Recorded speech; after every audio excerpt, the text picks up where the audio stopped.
തരക്കേടില്ലാത്തൊരു ചോദ്യമാണ്. സ്വർഗത്തിൽ ഭക്ഷണമുണ്ടോ? ഉണ്ടെങ്കിൽ അത് എപ്രകാരം?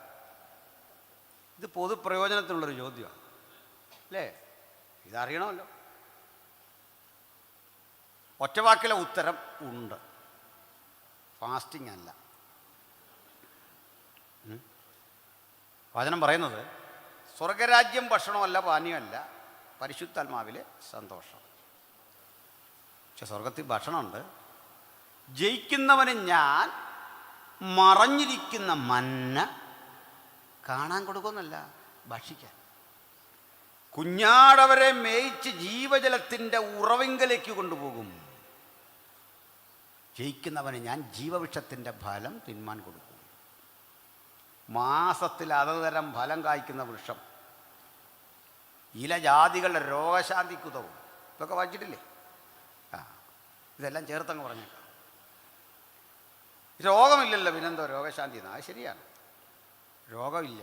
പക്ഷേ ഇതിൻ്റെ ഇല കഴിക്കുന്ന ആൾ ഗ്രീക്ക് ഭാഷ കിടക്കുന്ന തെറാപ്പിയൂൺ സംഭവിക്കും. ഈ തെറാപ്പി ചെയ്ത് കഴിയുമ്പോൾ മനുഷ്യന് കിട്ടുന്ന ഒരു ഉന്മേഷമില്ലേ എന്ന് പറഞ്ഞാൽ, ഇല കഴിച്ചാൽ ഉള്ള എനർജി വീണ്ടും കൂടുമെന്ന്. രോഗശാന്തി എന്ന് മലയാള പരിഭാഷയാണ്. അപ്പോൾ അതിൻ്റെ ഇല ഇത്ര നല്ലതെങ്കിൽ ഫലം എത്ര മനോഹരമാണ്. അപ്പോൾ അവിടെ ഇതെല്ലാം ഉണ്ട്. ഭക്ഷണമുണ്ട്, പാനീയമുണ്ട്. അപ്പോൾ ഇത് രണ്ടും ചോദിക്കുമ്പോൾ ഡൈജഷനും അനന്തര പ്രക്രിയകളും, ടോയ്ലറ്റിൽ പോകണമെന്നൊക്കെ അടുത്ത ചോദ്യം അല്ലേ? അത് നാച്ചുറലാണ്. ചോദ്യം വരാം,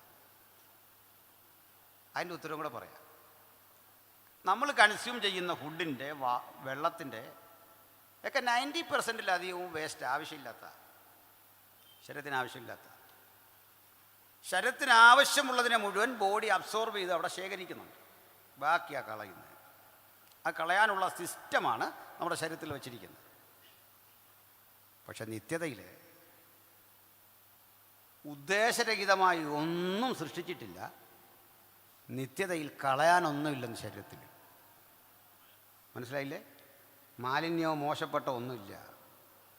അടുത്തൊരു കാര്യം കൂടെ, വിശപ്പിനല്ല ഭക്ഷണം കഴിക്കുന്നത്. ഭക്ഷണം രണ്ട് കാര്യങ്ങൾക്കാണ് മനുഷ്യൻ കഴിക്കുന്നത്, വിശപ്പിനും ടേസ്റ്റിനും. ശരിയാണോ? അല്ലേ? അതിനാണ് നമ്മൾ ഈ കല്യാണം കഴിഞ്ഞ് വന്നിട്ട്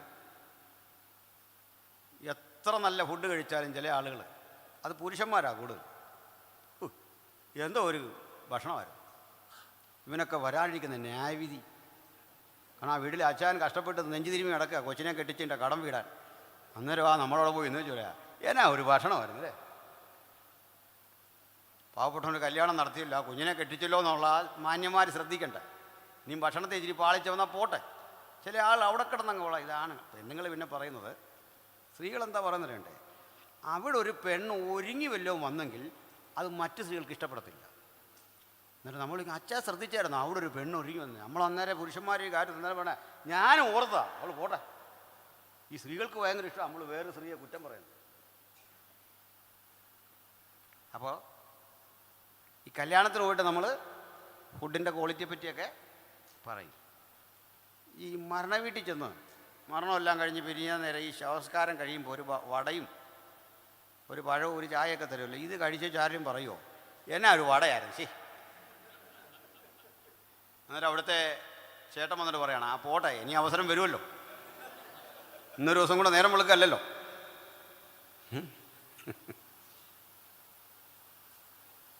ഈ നമ്മുടെ വീടിൻ്റെ അടുത്ത് നമ്മുടെ മോൻ്റെ സ്കൂളിലെ കുറേ കുട്ടികളെല്ലാം അവിടെ വന്നപ്പോൾ അപ്പുറത്തൊരു അപ്പച്ചനിരിക്കുന്നു. ഈ അപ്പച്ചൻ ഇവരായിട്ട് നല്ലോണം അങ്ങ് പരിചയമായി. ഇവന്മാർ പുതിയ കുട്ടികളല്ലേ, ഇവന്മാരെ കുസൃതി കാരണം ഇവന്മാർ അങ്ങോട്ട് പോയിട്ട് ഒരുത്തൻ തിരിഞ്ഞ് നിന്ന് അപ്പച്ചോട് പറയുമോ, അപ്പച്ചോ താമസിക്കാതെ ഞങ്ങൾ ഒന്നുകൂടെ വരുമെന്ന്. അർത്ഥം വല്ലതും മനസ്സിലായോ? അപ്പച്ചനെ അടിമുടി നോക്കിയിട്ട് പറയാം, അധികം താമസിക്കാതെ അപ്പച്ചാ ഞങ്ങൾ ഒന്നുകൂടെ വരുമെന്ന്. പിടി കിട്ടിയല്ലോ. അപ്പോൾ ഇത് നിങ്ങൾ ഉറങ്ങാതിരിക്കാനാ, ശ്രദ്ധിച്ച്. അപ്പോൾ ഈ ഫുഡ് രണ്ട് രീതി കഴിക്കാൻ, ടേസ്റ്റിനും പിന്നെ അപ്പം നിത്യതയിൽ വിശപ്പില്ല, കണ്ണീരില്ല, ദുഃഖമില്ല. ടേസ്റ്റിയായ ഇത്തരം കാഴ്ചകൾ കാണുമ്പോൾ കഴിക്കാൻ തോന്നിയാൽ കഴിക്കാം. ഉയർത്തെഴുന്നേറ്റ് യേശു ഫുഡ് കഴിച്ചെന്നു അല്ലേ? അപ്പം നിത്യത ഫുഡുണ്ട്, പേടിക്കാനില്ല. മറുപടി വന്നില്ലേ ചോദിക്കാം കേട്ടോ. The connection between fossil and human അല്ലേ ബൈബിളൊന്നുകൂടെ വന്നിരിക്കുന്നു. ഇതിനെ എങ്ങനെ കാണുന്നതായിരിക്കും അല്ലേ? ഫോസിലുകൾ. ഇനി ഒരു കാര്യം കൂടെ, ഈ ഭീമാകാര വലിപ്പമുള്ള മനുഷ്യരുടെ അസ്ഥികളും ഈ സ്ട്രക്ചറൊക്കെ കിട്ടുന്നു എന്നും പറഞ്ഞ് ഉണ്ടല്ലോ അല്ലേ? വലിയ ഞാൻ ബ്രിട്ടീഷ് മ്യൂസിയത്തിൽ വലിയ ഭീമാകാര രൂപിയായൊരു മനുഷ്യൻ്റെ ശരീരം കണ്ടു. ഇത് കണ്ടു. റിപ്ലിക്ക ഉണ്ടാക്കി വെച്ചേക്കാണ് നമുക്കറിയില്ല, എന്താണെങ്കിലും അത് കണ്ടു. ഇത്തരം കാഴ്ചകൾ കാണുമ്പോൾ ഒട്ടും ആശങ്ക വേണ്ടാത്തൊരു വിഭാഗം നമ്മളാണ്. കാരണം പറയാം, ഈ നിയാണ്ടർത്താൽ, ക്രോമാഗ്നൻ, ഹോമോ ഇറക്റ്റക്സ് എന്നൊക്കെ പറയുന്ന മനുഷ്യൻ്റെ 8 ലക്ഷം വർഷം പഴക്കമുള്ള അസ്ഥികൂടം കണ്ടെത്തി എന്നൊക്കെ ഒരു വാർത്ത കണ്ടാൽ ഒരാശങ്കയും വേണ്ട, അതൊക്കെ ശരിയായിരിക്കാം. എന്താ ആശങ്ക വേണ്ടെന്ന് പറയാൻ കാരണം, ബൈബിൾ മാത്രമേ അതിനെപ്പറ്റി സൂചനയുള്ളൂ. അക്കാലത്ത് ഭൂമിയിൽ മല്ലന്മാരുണ്ടായിരുന്നു, ഇവരായിരുന്നു പുരാതന കാലത്തെ കീർത്തിപ്പെട്ട മനുഷ്യരെന്ന്. ഉണ്ടോ? ഇത് ബൈബിളിലേ ഉള്ളൂ അതിന് ഉത്തരം. പിന്നെ എൻ്റെ കാലപ്പഴക്കം നിർണ്ണയിക്കുന്നതിൽ ചില പ്രശ്നങ്ങളുണ്ട്. ഞാൻ ഇന്നലെ ദൈവാസന്മാരോട് സംസാരിച്ചു. ഈ കാലപ്പഴക്കം നിർണ്ണയിക്കുന്നതിൽ ഒത്തിരി അപാകത. അപ്പോൾ ഏതായിരുന്നു, ഇനി കാലപ്പഴക്കം എന്തായിരുന്നാലും ഇത്തരം ഫോസിലുകളെ പറ്റി, ഇനി ബൈബിളിൽ തന്നെ പ്രളയത്തെ പറ്റി പറയുന്നു. ആ പ്രളയം നടന്ന ആ ഭൂപ്രദേശം ഉണ്ടല്ലോ, മനുഷ്യരെന്ന് അവിടെയുള്ളൂ. മനുഷ്യവാസം നിലനിന്ന ഇടത്ത് മനുഷ്യരൊക്കെ ഭൂമിയിൽ നശിച്ചു. ആ കൂടെ ഈ ജീവജാലങ്ങളും നശിച്ചു. ആ നശിക്കപ്പെട്ട ജീവജാലങ്ങളുടെ ഭൗതികാവശിഷ്ടങ്ങൾ ഭൂതലത്തിൻ്റെ അടരുകളിൽ എവിടേക്കോ കിനിഞ്ഞിറങ്ങിക്കിടന്ന് അതിൽ നിന്ന് ശേഖരിക്കുന്ന അസംസ്കൃത ഘടകങ്ങൾ ഇന്ന് ഓയിലാക്കി മാറ്റുന്നു. ഇത് മിഡിൽ ഈസ്റ്റിലായി ഇപ്പോൾ നടക്കണേ. അങ്ങനെയെങ്കിൽ ഫോസിലുകളെക്കുറിച്ച്, മനുഷ്യാസ്ഥി ഗുണങ്ങളെക്കുറിച്ച് ഒക്കെ ബൈബിൾ അംഗീകരിക്കുന്ന തെളിവുകളാണ്. അവ കോറിലേറ്റ് ചെയ്ത് പഠിച്ചു കഴിഞ്ഞാൽ നമുക്കത് വസ്തുതാപരമാണെന്ന് ബോധ്യം വരും. ഓക്കെ, ശരി. Any question? മറ്റെന്തെങ്കിലും ചോദ്യം ഉണ്ടോ? ഇന്നലെ തന്ന ചോദ്യങ്ങളിലെല്ലാം ഉത്തരം വന്നോ? പരിണാമം കൂടാതെ ഏതൊക്കെ ഇന്നലെ തന്നു? ഈ ചോദ്യം ചിലർ ചോദിക്കുമ്പോൾ അവർക്കൊരു പേടി, എൻ്റെ ചോദ്യം ഒരു മോശം ചോദ്യമാണോ, അങ്ങനെ ധരിക്കല്ല്. എന്നാൽ ഒരുപക്ഷേ നിങ്ങളുടെ ഒരു ചോദ്യമായിരിക്കും വലിയൊരു ഉത്തരം അറിയത്തില്ലെങ്കിൽ നമുക്കും പഠിക്കാൻ സാധിക്കുന്നു. അപ്പോൾ അത് ചോദിക്കാതിരിക്കരുത്, ചോദിക്കണം. കൊച്ചു കുഞ്ഞെന്നിട്ട് ചോദിക്കാനുണ്ടോ? ചോദിച്ചോ. മൈക്കാൻ കൊടുത്തേ. ആ ദൂതരിഞ്ഞു വന്നേ, മെസ്സഞ്ചർ. ആ ഇതാണ്.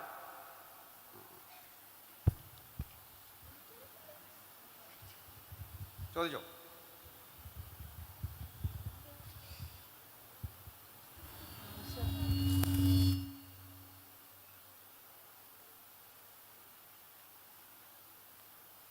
ക്വസ്റ്റ്യനാകാം.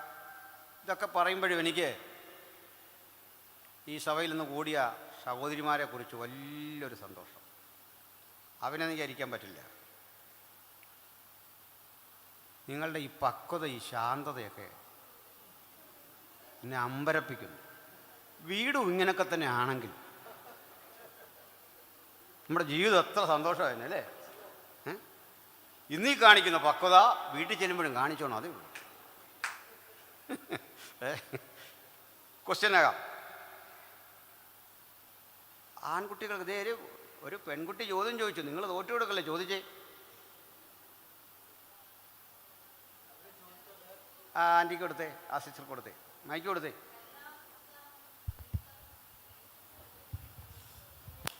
ആ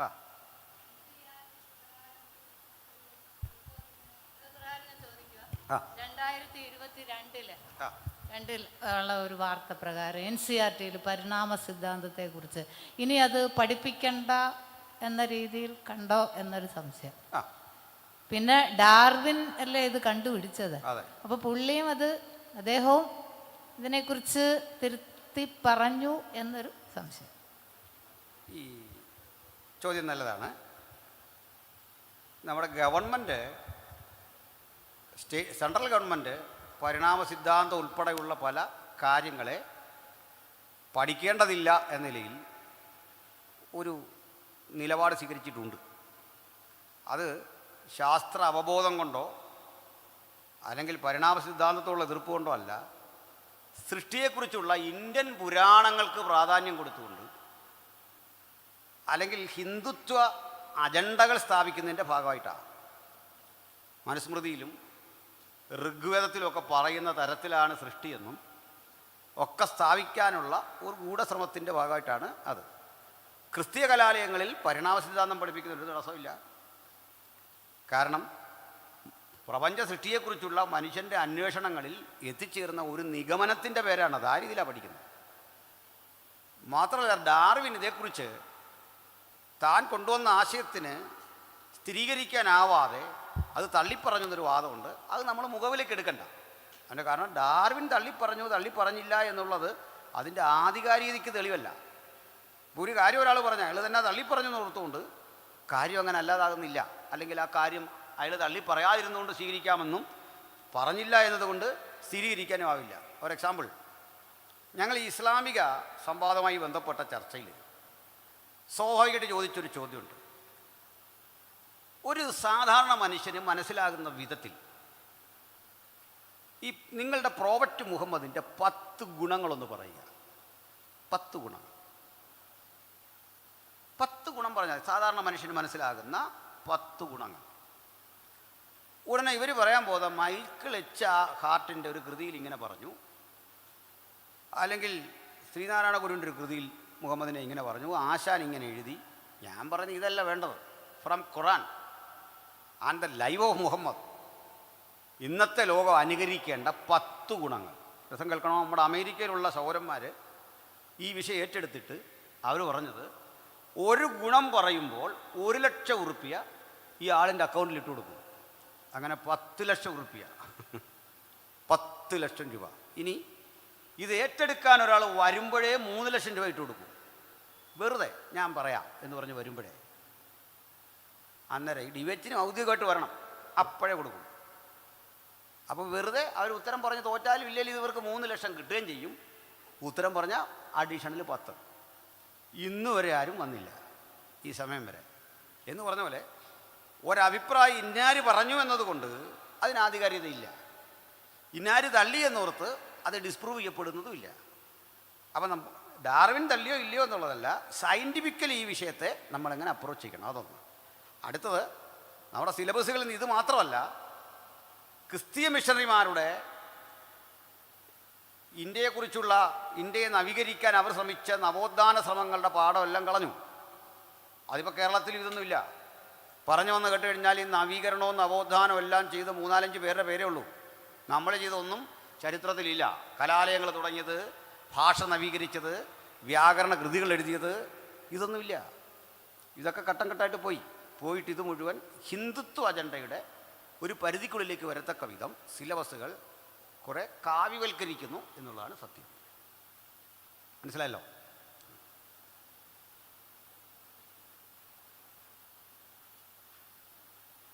സ്വർഗത്തിലെത്തുമ്പോൾ നമുക്ക് ഭൂമിയിൽ അറിയാവുന്ന ആളുകളെ തിരിച്ചറിവുണ്ടാകും. തിരിച്ചറിവുണ്ടാകാൻ ബുദ്ധിമുട്ടില്ല. എനിക്ക് നിങ്ങളെയും നിങ്ങൾക്ക് എന്നെയും തിരിച്ചറിയാം, കൂടുതലറിയാം. നമ്മളെ മാത്രമല്ല, മൺമറഞ്ഞു പോയവരെ അറിയാം. നമ്മൾ കാണാത്ത ആഫ്രിക്കൻ മിഷണറിയായ ഒരു ദിവാസനെ, അല്ലെ നമ്മൾ കണ്ടിട്ടില്ലാത്ത സാക്ഷാൽ വില്യം കേരിയെ നമുക്കും അറിയാം, നമ്മളെ അദ്ദേഹത്തിനും അറിയാം. തെളിവൂടെ തരായിരുന്നു, ഊഹം പറഞ്ഞിട്ട് കാര്യമില്ല. അതിനു മുമ്പ് ഈ അറിവുകളുടെ ഒരു സവിശേഷത പറയാം. നിങ്ങൾ ഭൂമിയിൽ ഏറ്റവും അധികം സ്നേഹിച്ച അപ്പനെ അമ്മയായിരിക്കാം, അപ്പനും അമ്മയും നിങ്ങളെയും ആയിരിക്കാം, അല്ലെ ഭാര്യ ഭർത്താവൊക്കെ ആയിരിക്കാം.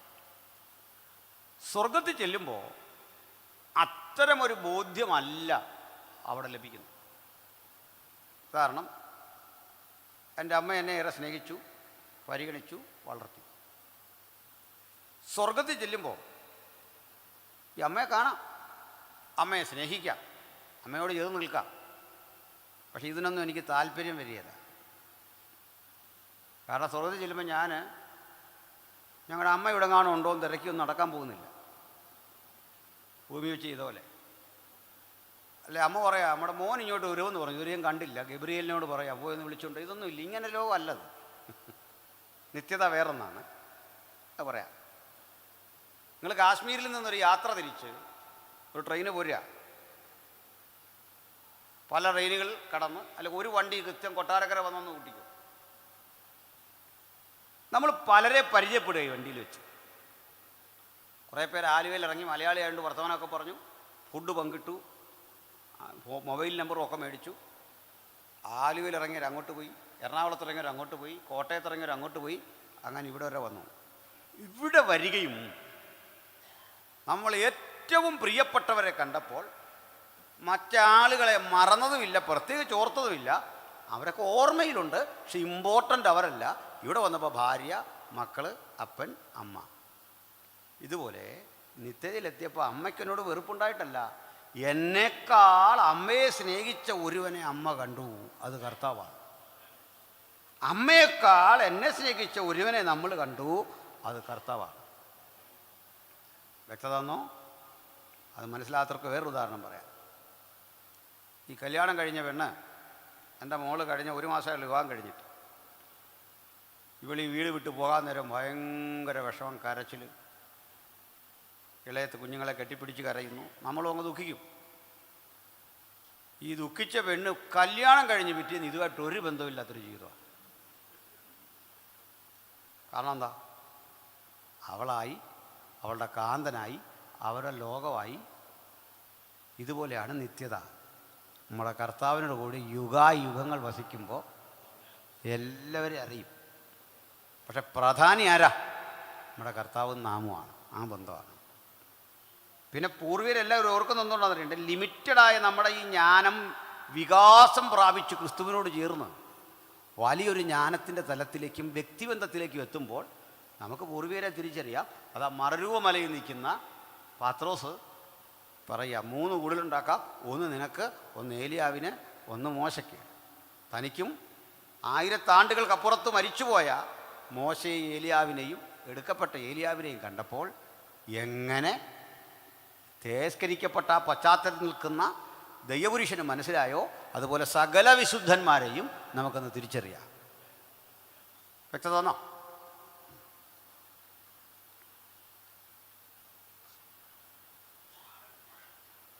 Okay, we Christians believe Christianity is the true religion, but there are a lot of denominations. How can we say so rare that Pentecost is the true one? Other denominations prove that they are the true one and can prove Pentecost their teaching. Okay, അതായത് നമ്മൾ പറയുന്നു ക്രിസ്തീയ വിശ്വാസമാണ് ശരി, പക്ഷേ നമ്മുടെ ഇടയിൽ ഒത്തിരി സ്കിസംസ് ആൻഡ് ഡിനോമിനേഷൻസ്. അപ്പോൾ നമ്മൾ പറയുന്നത് നമ്മളാണ് ശരി, അവർ പറയുന്നു, മറ്റുള്ളവർ പറയുന്നു അവരാണ് ശരി. ഇത് ക്രിസ്ത്യാനിറ്റിക്ക് പോലും യൂണിഫോമിറ്റി ഉള്ള ഒരു വിശ്വാസമില്ലാതിരിക്കെ എങ്ങനെ നമ്മുടെ യുണീക്ക്നെസ് നമുക്ക് പ്രൂവ് ചെയ്യാം? ഈ ചോദ്യത്തിന് ഒരു ഉത്തരം. ഒരാൾ, ഞാൻ ഇന്നൊരു പോസ്റ്റ് എടുത്തിട്ടുണ്ട്, യു-പിയിൽ മതപരിവർത്തനം ആരോപിച്ചുകൊണ്ട് ധാരാളം ദൈവമക്കളെ ജയിലിലടക്കുകയും കേസ് അതിലാണ് എൻ്റെ സുപ്രീം കോടതി ക്വാഷ് ചെയ്തു, അടിച്ചു തീർത്തു. സുപ്രീം കോടതി ചോദ്യം കൂടെ ചോദിക്കുന്നുണ്ട് അവരോട്, ഈ ബൈബിളിലെ വചനം പറയുന്ന മതപരിവർത്തനമാകുമോ പറയാൻ? എല്ലാം പോയി. ഒരു വസ്തുതക്കറിയോ, ഒരു വിഷയത്തെക്കുറിച്ച് ഹൈക്കോടതിയോ സുപ്രീം കോടതിയോ ഒരു ഓർഡർ ഇട്ടാൽ അതിൻ്റെ വ്യത്യാസമുണ്ട്. കേരള ഹൈക്കോടതി ഇത്തരം വിഷയത്തിലൊരു വിധി പറഞ്ഞാൽ ആ വിധിയുടെ പരിധി എവിടെ വരെയാണെന്നറിയോ? അറിയോ? നമ്മുടെ കേരള ഹൈക്കോടതി ഷാരോൺ ഫെലോഷിപ്പ് ഒരു കേസ് കൊടുത്തു, ഞങ്ങൾ സുവിശേഷം പ്രസംഗിക്കുന്നതിന് ഇന്ന ഇടത്ത് പാടില്ല എന്ന് പറഞ്ഞു. അപ്പോൾ നമുക്കെതിരോ അനുകൂലമോ ഒരു വിധി കേരള ഹൈക്കോടതി ഇട്ടു, മൈക്ക് ഉപയോഗിക്കുന്നതിലോ ഒരു വിധി ഇട്ടെങ്കിൽ അതിൻ്റെ വ്യാപ്തി എവിടെ വരെയാണെന്നറിയോ? പറഞ്ഞേ കുഞ്ഞുങ്ങൾ, പറഞ്ഞേ. All Kerala all India, only in Kottarakkara, എവിടെയാ പറ? ഓൾ കേരള. അത് തെറ്റാ, ഓൾ ഇന്ത്യയാണ്. ഇത് ഇന്ത്യൻ സിറ്റിസൺസിന് മൊത്തം ബാധകമാണ്. ഹൈക്കോടതി ഇട്ടാൽ മതി. അലഹബാദിലെ ഹൈക്കോടതി ഇട്ടാൽ ഇവിടെ വരെയുള്ള എനിക്ക് ബാധകമാണ്. അതാ ഹൈക്കോടതിയുടെ അധികാരം. മനസ്സിലായോ? എല്ലാ ഹൈക്കോടതിയുടെ അധികാരം അതാണ്. മധ്യപ്രദേശിലെ ഹൈക്കോടതി ഇട്ടാൽ ആ വിധിക്ക് കീഴിലാണ് ഞാൻ ഇവിടെ നിൽക്കുന്നത്. നിങ്ങൾ സുപ്രീം കോടതി പോലൊരു കാര്യമുള്ളൂ, ഇവിടെ പരിഗണിക്കാത്ത വല്ലതും വാദത്തിലുണ്ടോ എന്ന് പറഞ്ഞാൽ അപ്പീലിന് പോകാൻ പറ്റുള്ളൂ. അപ്പോൾ ഹൈക്കോടതിക്ക് അത്ര അധികാരമാണ്, എല്ലാ ഹൈക്കോടതികൾക്കും. പിന്നെ സുപ്രീം കോടതിക്ക് എത്ര അധികം ഉണ്ടോ നിങ്ങൾ ചിന്തിച്ചാൽ മതി. ഇന്ത്യ മൊത്തം ബാധകമായൊരു വിധി അവരിട്ടു. അപ്പോൾ ബൈബിൾ അവതരിപ്പിച്ചുകൂടെ എന്ന് ചോദിക്കുകയാണ്. അപ്പം ഞാൻ അതിനകത്ത് ഇട്ടിരിക്കുന്ന പോസ്റ്റ് ഇത്രേ ഉള്ളൂ, ഇന്ത്യ പോകുന്ന ഭരണഘടന അനുസരിച്ചാണ്. നിങ്ങൾ ചെയ്യുന്ന ആക്ടിവിറ്റികളുടെ ശരിതെറ്റുകൾ പറഞ്ഞു തരാനൊരു സാധനം ഇവിടെ ഉണ്ട്. അതിൻ്റെ പേര് കോൺസ്റ്റിറ്റ്യൂഷൻ, ഭരണഘടന. 50 ജനുവരി 26 സ്ഥാപിതമായ ഭരണഘടന അനുസരിച്ചാണ് രാജ്യം പോകേണ്ടത്. മനുസ്മൃതിയോ ബൈബിളോ ഖുറാനോ അനുസരിച്ചല്ല രാജ്യം ഭരിക്കേണ്ടത്. രാജ്യം ഭരിക്കേണ്ടത് ഭരണഘടന അനുസരിച്ചാണ്. തെറ്റ് ചെയ്താൽ ശിക്ഷിക്കുന്നത് പീനൽ കോഡ് അനുസരിച്ചാണ്. അത് ഭരണഘടനയ്ക്ക് മുമ്പുള്ള സാധനം. 1860 ഞാൻ ഇന്നലെ പറഞ്ഞെന്ന് തോന്നുന്നു. കേൾക്കുന്നുണ്ടോ? ഇനി രസകരമായൊരു കാര്യം, ഞങ്ങൾക്കെതിരെ വരുന്ന കേസ് വരുമ്പോൾ ഒരു വിഷയം, ഈ പഴയ ഇന്ത്യൻ പീനൽ കോഡ് വെച്ച് IPC 153A അനുസരിച്ചാണ് പ്രസംഗത്തിനെതിരെ കേസെടുക്കുന്നത്, വിദ്വേഷം. ഈ 153A എന്ന് പറയുന്ന ഇന്ത്യൻ പീനൽ, ഇപ്പോഴത്തെ BNS ഇപ്പോൾ 186 ആണെന്ന് തോന്നുന്നു. ഇത് വെച്ചുകൊണ്ട് എനിക്കെതിരെ ഒരു കേസിന് പോകുമ്പോൾ ഞാനതിനെ പ്രതിരോധിക്കാൻ ഉപയോഗിക്കുന്നത് ഇന്ത്യൻ ഭരണഘടന ആർട്ടിക്കിൾ 14 19 വെച്ചാൽ 14 മൗലികാവകാശം, 19 പ്രസംഗ സ്വാതന്ത്ര്യം. അപ്പോൾ പ്രസംഗത്തിനകത്ത് സംഭവിക്കുന്ന പ്രശ്നങ്ങളെപ്പറ്റി ശിക്ഷ ഇങ്ങോട്ട് വരുമ്പോൾ ഞാൻ ചെറുക്കാൻ വെച്ചിരിക്കുന്ന സാധനം ഭരണഘടന. ഇത് തമ്മിൽ അങ്ങ് അടിയാവും. ഈ തമ്മിൽ ക്ലാഷാകുമ്പോൾ ഏതിനാ മുൻതൂക്കം നിങ്ങൾക്കറിയോ? ശിക്ഷാ നിയമത്തിനാണോ ഭരണഘടനയ്ക്കാണോ? ഭരണഘടനയ്ക്ക്. കിട്ടിയോ? ഭരണഘടനയ്ക്കാണ് മേധാവിത്വം. അതാ ബോസ്, ഡോമിനൻ്റ് ചെയ്ത് നിൽക്കുന്നതാണ്. അപ്പോൾ ഇതിത്രയും പറഞ്ഞതിനാണെന്നറിയണ്ടേ? ആരാണ് ക്രിസ്ത്യാനി എന്നറിയാൻ നമ്മുടെ കയ്യിലൊരു ഭരണഘടന ഉണ്ടെന്ന്. ഒരുത്തൻ്റെ അധികാരം വേണ്ട. അപ്പോസ്തലപ്രവൃത്തി വായിച്ചാൽ ചർച്ചിൻ്റെ ഘടന പിടികിട്ടും. അതിനകത്ത് കിടപ്പുണ്ട്. ആ കണ്ണാടിയിലൂടെ കത്തോലിക്കനെ നോക്കാം, യാക്കോബായെ നോക്കാം, ഓർത്തഡോക്സിനെ നോക്കാം. നമ്മളെ നോക്കിയോ, ധൈര്യമായിട്ട് നോക്കിക്കോ, ഒരു കുഴപ്പമില്ല. നമ്മളെ നോക്കിയിട്ട് ചേരാത്ത വല്ലതും ഉണ്ടെങ്കിൽ നിങ്ങൾ പറഞ്ഞേ വിടാവുള്ളൂ. Hallelujah. Acts of the Apostles and 14 epistles, 21 epistles. ഇതിനകത്തൊരു കാര്യമുണ്ട്. ആക്ട്സ് ഓഫ് ദി അപ്പോസ്റ്റൽസ് കൾച്ചറും അല്ലെങ്കിൽ ഹിസ്റ്റോറിക്കലാണ്. ഈ ലേഖനങ്ങൾ 21, എസ്പെഷ്യലി പൊളൈൻ, ഈ ലേഖനങ്ങൾ ഡോക്ട്രിനാണ്. ഡോക്ട്രിനോട് ചേർന്ന് നിൽക്കുന്നതും സഭാചരിത്രത്തിൻ്റെ മൂല്യങ്ങളിൽ അധിഷ്ഠിതമായിരിക്കുന്നതും ആയ ഉപദേശവും വ്യവഹാരങ്ങളുമാണ് സഭ. വ്യക്തത തന്നോ? അപ്പോൾ നമ്മളെ സംബന്ധിച്ചോളം പറഞ്ഞു കഴിഞ്ഞാൽ അങ്ങനെ രൂപപ്പെട്ടു വന്നാണ് നമ്മളല്ല. ഇപ്പം അതുകൊണ്ടാണ് നമ്മൾ IPCയുടെ കുറി ഷാരോൻ്റെ പെൺകുട്ടിയെ നമ്മൾ IPCക്കാരും ഒക്കെ എടുക്കുന്നതുകൊണ്ട് നമ്മളൊന്നാണ്. വ്യത്യാസം അക്കാര്യത്തിലില്ല. ഡിനോമിനേഷൻ വ്യത്യാസമായിരിക്കുന്നത് ഗോസ്പലിൻ്റെ എക്സ്പാൻഷനാണ്, പ്രവർത്തന ശൈലിയുടെ വ്യത്യാസത്തിനാണ്. അല്ല വേറെ അടിസ്ഥാനപരമായിട്ട് ഒരു വേറെ വ്യത്യാസമൊന്നും അവിടെ ഇല്ല. ഇവിടുന്ന് സ്നാനപ്പെടുത്തിയ ഒരാളിനെ അസംബ്ലി സോണി സ്നാനപ്പെടുത്താതിരിക്കുക, പിന്നെ സ്നാനപ്പെടുത്തില്ല. കാരണം എന്താ? നമ്മുടെ ഡോക്ടറിനല്ല ഒന്നാണ്. അങ്ങനെയാണ്. അപ്പം ട്രൂ ചർച്ച്, ഡോക്ടറിൽ ട്രൂ ചർച്ച് ഏതാണെന്നറിയാനുള്ള കണ്ണാടി ഇന്ത്യ എങ്ങനെ പോകുന്നു എന്നതിനെക്കുറിച്ച് പരിശോധിക്കുന്നത് ഭരണഘടന ആയിരിക്കുന്ന പോലെ മേധാവിത്വം ന്യൂ ടെസ്റ്റമെൻ്റൽ ഡോക്ട്രിനാണ്. അതിനെ ഫോളോ ചെയ്യുന്നതാരോ അതാണ് ചർച്ച്. ഓക്കെ, അടുത്തത്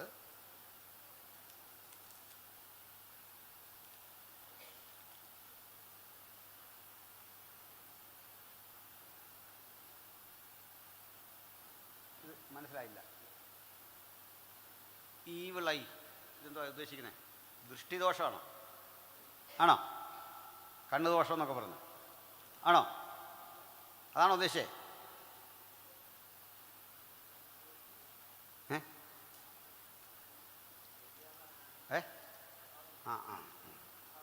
ഓക്കെ. ഈ ബൈബിളിൽ ചില സൂചനകൾ അതിനുണ്ട്. അപ്പോൾ തന്നെ ഈവിൾ സ്പിരിറ്റ് ഒരു യാഥാർത്ഥ്യമാണ്, അതിൻ്റെ പ്രവർത്തനങ്ങളൊക്കെ യാഥാർത്ഥ്യമാണ്, അതിൻ്റെ പ്രവർത്തന രീതികളും യാഥാർത്ഥ്യമാണ്.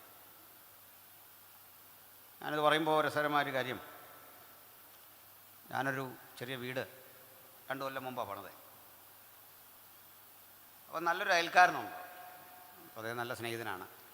അവിടെ ഒരു കാർന്നറുണ്ട്, ഇത് വേറൊരു കാർന്നർ കേട്ടോ, മുമ്പ് പറഞ്ഞല്ല. ഈ അപ്പച്ചൻ എന്നോട് ഭയങ്കര കാര്യമാണ്. അതിനോട് പറഞ്ഞു, ഈ വീട് പണി നടക്കുമ്പോൾ ഒരു ചെറിയ കോലം പാൻറ്റുമൊക്കെ ഇട്ട് ഒരു ചട്ടിയൊക്കെ മുകളിൽ വെച്ച് കണ്ണുമൊക്കെ ഉരച്ച്, അത് പുള്ളിയുടെ വീട് പണിതിട്ട് അധികം നാളായില്ല, അതിൻ്റെ പുറകെ കിടപ്പുണ്ട്, ഇതൊന്ന് എടുത്തു വെച്ചോ എന്ന് പറഞ്ഞു. എന്തിനു വേണ്ടിയാ? ഈ കണ്ണുദോഷം ചെന്ന് അതിൽ തട്ടാതിരിക്കാൻ. അപ്പോൾ നമ്മുടെ ചെറുപ്പത്തിലൊക്കെ ഇങ്ങനെ ഉണ്ട്. ഇപ്പോൾ ആരും ഈ അല്പത്തിലൊന്നും കാണിക്കാറില്ല. പണ്ടത്തെ മനുഷ്യരൊക്കെ ഒരു വീട് പണിത് ആദ്യം വീട് പണിതിനേക്കാൾ അത്യാവശ്യം എന്താ? അതാണെ പാൻറ്റ് പോലും സർവ്വസാധാരണമല്ലേ, ഇത് എവിടെയും പോയി സംഘടിപ്പിക്കണം പഴയത് അല്ലേ? നമ്മുടെയൊക്കെ ബാല്യത്തിലേ, ഞാനൊക്കെ കോളേജിൽ പഠിക്കുമ്പോഴേ ആദ്യമായിട്ട് പാൻറ്റ് ഇട്ട ഭയങ്കര നാണമായിരുന്നു പാൻറ്റ് ഇട്ടുകൊണ്ട് നടക്കാൻ. ആരും കാണുന്നുണ്ടോ എന്നൊക്കെ നോക്കിയാൽ. അങ്ങനെയാണ് ഈ SLC പാസ്സായിട്ട് കോളേജിൽ പോകുമ്പോഴാണ് അന്ന് നമ്മളൊക്കെ ആദ്യം പാൻറ്റ് ഇടുന്നല്ലേ. ഇത് സംഘടിപ്പിക്കാൻ തന്നെ പാടാ. അപ്പം ഞാൻ എൻ്റെ ബാല്യത്തിൽ അമ്മയോട് ചോദിച്ചത്, എന്തിനാണ് ഈ വീടുകളുടെ മുമ്പിലൊക്കെ ഈ കോലം എന്ന് പറയാൻ പോലും അറിയത്തില്ല, അപ്പച്ചനെ ഉണ്ടാക്കി വെച്ചിരിക്കുകയാണ്. ചട്ടിയെ പടം വരച്ച്, കുഞ്ഞുങ്ങളൊന്നും ഒത്തിരി കണ്ടിട്ടില്ല അല്ലേ, സാധ്യതയില്ല. ഇതിനകത്തെല്ലാം കച്ചി കയറ്റി ഒരു മനുഷ്യനെ പോലെ ഇങ്ങനെ നിൽക്കുക. അപ്പോൾ അമ്മ എന്നോട് പറഞ്ഞു, നമ്മൾ യാത്ര ചെയ്തൊക്കെ പോകുന്ന വഴിക്ക് ഇങ്ങനെ ഈ ബിൽഡിങ്ങിലേക്ക് നോക്കുമ്പം നമ്മുടെ ദൃഷ്ടിദോഷം ചെന്ന് ആ ബിൽഡിങ്ങിൽ പറ്റിയിട്ട് അവരെ പണി തടസ്സപ്പെടുക, അനുഗ്രഹം പോവുകയും ചെയ്യും. അപ്പോൾ നമ്മളെ ദൃഷ്ടി പെട്ടെന്ന് ഇങ്ങോട്ട് മാറുമ്പോഴേക്ക് ഈ കോലം അതെല്ലാം അവിടെ വലിച്ചെടുക്കും, ആ വീട്ടുപണി തുടരും. ഇതിനുശേഷം ഞാൻ എവിടെ പോയാലും ഈ വീട് പണി നടക്കുന്ന സ്ഥലത്ത് വന്നാൽ എനിക്കറിയാം ഇവിടെ എവിടെയെങ്കിലും കാണും. അതുകൊണ്ട് ഞാൻ അഡ്ജസ്റ്റ് ചെയ്ത് അതേ നോക്കാതെ ഈ വീടെ തന്നെ നോക്കും. എന്നെക്കൊണ്ട് ചെയ്യാൻ പറ്റിയ ചെറിയൊരു, പക്ഷെ ഞാൻ നോക്കിയെന്ന് ഓർത്ത് ഈ വീടിനൊന്നും ഒരു കുഴപ്പമില്ല, കാശുള്ളവൻ വീട് പണിതു. ഈ കവടി നിരത്തിയും രാഹു നോക്കിയും കേതു നോക്കിയൊക്കെ ഈ ചെയ്ത ആളുകളല്ല ഇതൊന്നും ഇല്ലാത്ത ഗൾഫിൽ പോയിട്ടാ നല്ല ഒന്നാന്തരം ബിൽഡിങ്ങിൽ കഴിയുന്നത്. അവിടെ പോയി കഷ്ടപ്പെട്ട് കാശുണ്ടാക്കി ഇവിടെ വന്ന് വീണ്ടും രാഹു എവിടാ കേതു എവിടാ വാസ്തു എവിടാന്ന് പറഞ്ഞ് വീടുണ്ടാക്കി, ടോയ്ലറ്റ് ഇരിക്കേണ്ട അടുത്ത് ഫ്രണ്ട് വരേണ്ട അടുത്ത് ടോയ്ലറ്റ് ഒരു കോലമാക്കി വെക്കും. ഇതിലൊന്നും കഥയില്ല മൊത്തത്തിൽ. എന്നാൽ ഇതൊക്കെ ചൂഷണത്തിന് മനുഷ്യനെ ഉപയോഗിക്കുമ്പോൾ തന്നെ ഈവിൾ സ്പിരിറ്റ് ഒരു യാഥാർത്ഥ്യമാണ്. എന്നോട് പറഞ്ഞ അപ്പച്ചനോട് ഇത് എടുത്ത് വെക്കാൻ ഇവിടെ വെക്കുന്നത് നല്ലതായിരുന്നു, ഫ്രണ്ടിൽ വെക്കുന്ന കൊണ്ട് ചെറിയ ഗുണങ്ങളുണ്ടെന്ന് പറഞ്ഞു. ഞാൻ പറഞ്ഞു അത് വേണ്ട, അച്ചാൻ ഇവിടെ ഉണ്ടല്ലോ, ഇടയ്ക്കിടയ്ക്കൊക്കെ ഒന്ന് ശ്രദ്ധിച്ചാൽ മതി എന്ന് പറഞ്ഞു.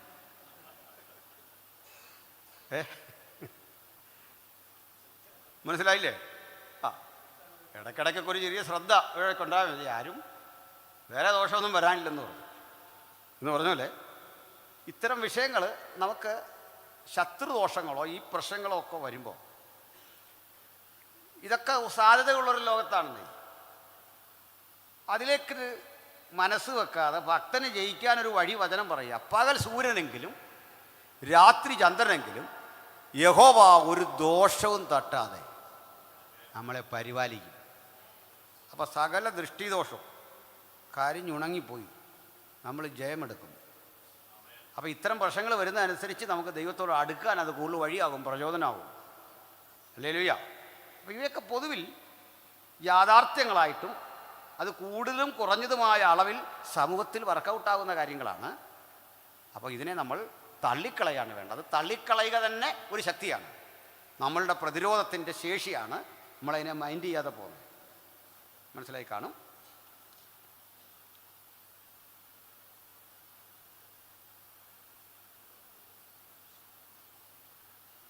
ഇത് ഇത്താഹ് മകളെ ഹോമയാഗം കഴിക്കാൻ തയ്യാറാകുന്ന ഒരു ഭാഗമാണ്.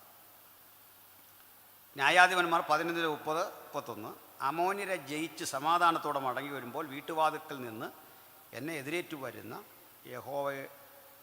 യഹോവയ്ക്കുള്ളതാകും, ഞാനതിനെ ഹോമയാഗമായി അർപ്പിക്കും. ഇത്താവ് തൻ്റെ മകളെ യാഗം കഴിച്ചു. അത് വളരെ ദയനീയമായി തോന്നുന്ന ഒരു ബൈബിൾ ഭാഗമാണ്. ഇതിലെപ്പോഴും കാണേണ്ടത് ഈ ദൈവം ആകപ്പാടെ ആവശ്യപ്പെട്ട ഒരേ ഒരു യാഗം ഇസഹാക്കിൻ്റെയാണ്.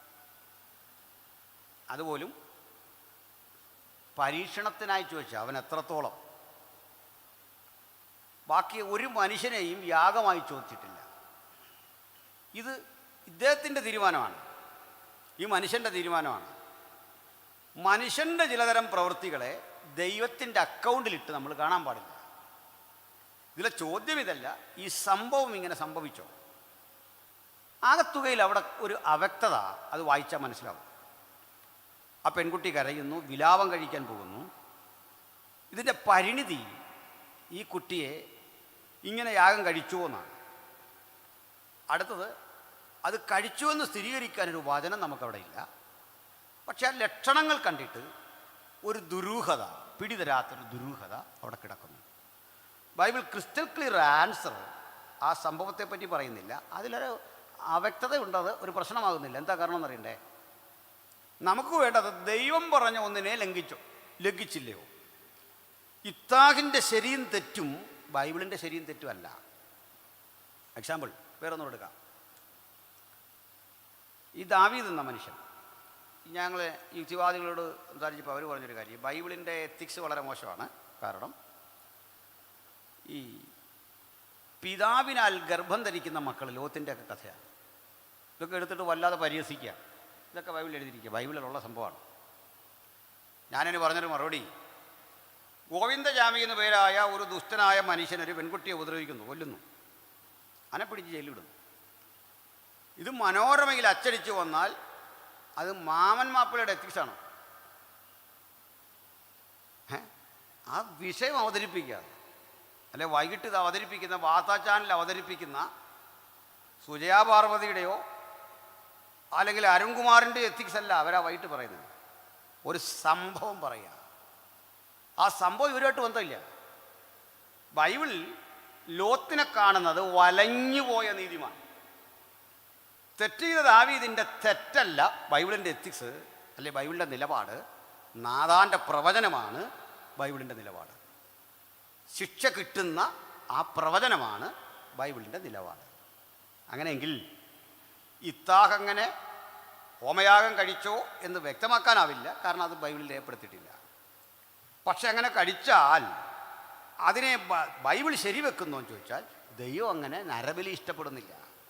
അതിന് മുമ്പോ പിമ്പോ ദൈവം മനുഷ്യനെ യുദ്ധത്തിൻ്റെ ഭാഗമായി കൊല്ലാൻ പറയുന്ന, തെറ്റുകളുടെ ഭാഗമായി വധശിക്ഷ കൊടുക്കാൻ പറയുന്ന ഭാഗങ്ങളെ ഒഴിവാക്കിയാൽ ഒരു മനുഷ്യനെയും ഈ രൂപത്തിൽ കൊല്ലാൻ ബൈബിൾ ആവശ്യപ്പെടുന്നില്ല. അത് നമുക്ക് വേദപുസ്തകപരമായി അംഗീകരിക്കാൻ സാധിക്കുകയില്ല. Okay, any question? അങ്കിളെ, ആദാമിനും ഹൗവയ്ക്കും 2 മക്കളുണ്ടായിരുന്നു, അതിലൊരാൾ മരിച്ചു. പിന്നെയുള്ള തലമുറയൊക്കെ എങ്ങനെ ഉണ്ടായത് എന്ന് വെച്ചാൽ ഭൂമിയിൽ വേറെ ആരെങ്കിലും ഉണ്ടായിരുന്നു ആ സമയത്തൊക്കെ? Thank you. നമ്മുടെ കയ്യിൻ്റെ ഭാര്യയുടെ കാര്യം ചോദിച്ചില്ലെങ്കിൽ അതുകൂടെ കൂട്ടി പറയണം. എല്ലായിടത്തും ചോദിക്കുന്നതാണ് കയ്യിൻ്റെ ഭാര്യയെ എങ്ങനെയാണ്. ഞാനൊരു വീഡിയോ ചെയ്തിട്ടുണ്ട്. ആദ്യം തന്നെ നിങ്ങൾ ശ്രദ്ധിക്കാത്ത ഒരു വലിയ സംശയം ഞാൻ അങ്ങോട്ട് നിങ്ങൾക്ക് പറഞ്ഞുതരാം. ആദം, ഹൗവ, കയീൻ, ഹാബേൽ, അല്ലേ? അതിൽ ഹാബേൽ മരിച്ചു, ഇപ്പം കയീനുണ്ട്. ഈ കയീന് ഭാര്യയുണ്ട്. ഭാര്യ ആ കുടുംബത്തിൽ തന്നെ നാം കൂട്ടിക്കൂ. അതിലും വലിയൊരു സംശയം അടുത്തൊരു വചനം പറയാം. കയീൻ ഒരു പട്ടണം പണിതു. പട്ടണം എന്ന് പറഞ്ഞാൽ എന്താ? എത്ര പേരുണ്ട് ആകപ്പാടെ? കയീനും ഭാര്യയും ആദമും ഭാര്യയും, 3-4 പേർക്ക് വേണ്ടി, അല്ലെ നമുക്ക് ആൽപ്പണ കൂട്ടി അങ്ങിട്ടങ്ങ് പറഞ്ഞേക്കാം, ഒരു 10 പേര് ആ കുടുംബാംഗങ്ങൾ. ഇവർക്കെങ്ങനെ പട്ടണം? നല്ലൊരു വീട് പോരെ.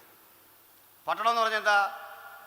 ഇനി വാഹനമില്ലെങ്കിൽ അന്നത്തെ മനുഷ്യൻ തിരക്കോട് തിരക്കായിട്ട് നടക്കുന്നു.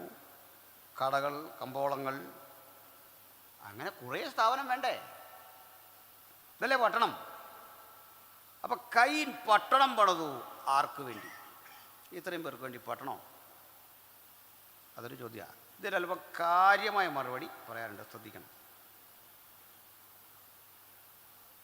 നമ്മൾ ഈ ഹാബേലിൻ്റെ ചരിത്രം അവിടെ തീർന്നിട്ട് ആദമിന് ദൈവം ഹാബേലിന് പകരം ഒരു പുത്രനെ കൊടുത്തു. ആരാ? Seth. Adam, Seth, Enosh, Kenan, Mahalalel, യാരദ്, മെഥൂശലേഹ്, ഇങ്ങനെ പോവാണ് ഒരു തലമുറ അല്ലേ? ശരിയല്ലേ? ഇനി കയ്യിനെ കുറിച്ചൊന്ന് പഠിച്ചാൽ അത് വേറൊരു തലമുറയാണ്. കയ്യിന് ഒരു മകൻ ജനിച്ചു, അവൻ്റെ പേര് ഹാനോക്ക്. നമ്മുടെ മറ്റേ ഹാനോക്കല്ല, നമ്മുടെ നല്ലൊരു ഹാനോക്കിനൊക്കെ ഉണ്ടോ പ്രവാചകൻ, അതല്ല. ഇവനൊരു മകൻ ജനിച്ചു, ഹാനോക്ക്. ഹാനോക്കിൻ്റെ പേരിൽ കയ്യിനൊരു പട്ടണം പണിതു, എന്നിട്ട് മകൻ്റെ പേര് ആ പട്ടണത്തിന് ഇട്ടു എന്നാണ് വായിച്ചിട്ടുണ്ടല്ലോ. ഹാനോക്കിന് ഈരാദ് ജനിച്ചു. ഈരാദ് മെഹുയേലിനെ ജനിപ്പിച്ചു. മെഹുയേൽ